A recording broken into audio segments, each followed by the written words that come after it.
Hello everyone. आज इस video में मैं आपको एबल टू प्लस वर्ब की first form and about to plus verb की फर्स्ट फॉर्म के नियम के बारे में बताने जा रहा हूं, जिसको सीखना अपने आप में बहुत आसान है। सबसे पहले हम use of be plus able to plus verb की फर्स्ट फॉर्म, यानी बी का रूप इस जमार या वाज वर्ब में से कोई सा लगाया जाएगा, उसके बाद एबल टू प्लस वर्ब की फर्स्ट फॉर्म का प्रयोग किया जाएगा। ऐसे वाक्यों में किसी कार्य को करने या ना करने की योग्यता, क्षमता का जिक्र होता है और वाक्य में समर्थ होना, लायक होना, योग्य होना या सका शब्दों का प्रयोग पहचान के रूप में होता है। इसका रूल जब बनाओगे तो सबसे पहले सब्जेक्ट लगाओ, फिर बी का कोई रूप जमा या वाज वर्ब, फिर एबल टू, फिर जो वर्ब हो उसमें उसको फर्स्ट फॉर्म रूप में लगाओ, फिर बाकी जो रह जाए उसे पीछे लगा दो। जैसे मैं 1990 में 10वीं पास कर सका। आई वाज सब्जेक्ट आ गया, आई वाज आ गया बी का रूप, फिर एबल टू आ गया, फिर पास और की फर्स्ट फॉर्म आ गई 10th class in 1990। Second example, वह उसे पकड़ नहीं सका। ये नेगेटिव बना दिया है, तो ध्यान दें नेगेटिव जो नॉट का प्रयोग होता है हेल्पिंग के बाद होता है। He was not able to catch him। अगर हम इसमें जैसे सका पहचान है, अगर इस पहचान को हम दूसरी तरह से बोलें कि अब मैं चलने लायक हूं, तो now I am able to walk. वह पढ़ने लायक है, he is able to read.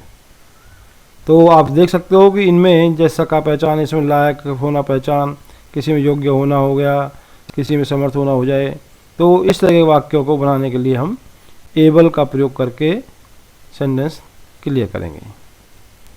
आगे इसके एक और तरीके के नियम के बारे में बात करते हैं जो बी एबल टू से ही बनाए जाते हैं। ध्यान रहे कि यदि कर्ता निर्जीव हो तो वाक्यों में निम्नलिखित तरीके से बनाते हैं। जो वाक्य अपना उसमें नियम लगाना है कि सब्जेक्ट प्लस में बी प्लस में वर्ब की फर्स्ट फॉर्म प्लस में एबल। ध्यान रहे इसमें थोड़ा सा उल्टा सिस्टम करना है कि एबल टू की बजाय एबल प्रयोग करना, वो भी वर्ब के फॉर्म के बाद करना है। जैसे हम बोल देते हैं खाना खाने लायक है, द फूड इज ईटेबल। पानी पीने लायक नहीं है, वाटर इज नॉट ड्रिंकेबल। तो इस बात को भी आप ध्यान रखोगे। अब है आपका use of be about to plus verb की फर्स्ट फॉर्म। ऐसे वाक्यों में आपको ध्यान देना है कि इनकी हिंदी पहचान बिल्कुल अलग होगी अपने तरीक़ा से, कि जिन वाक्यों में क्रिया होने वाली हो ऐसे वाक्यों के अंत में वाला या वाली शब्द का प्रयोग किया जाता है।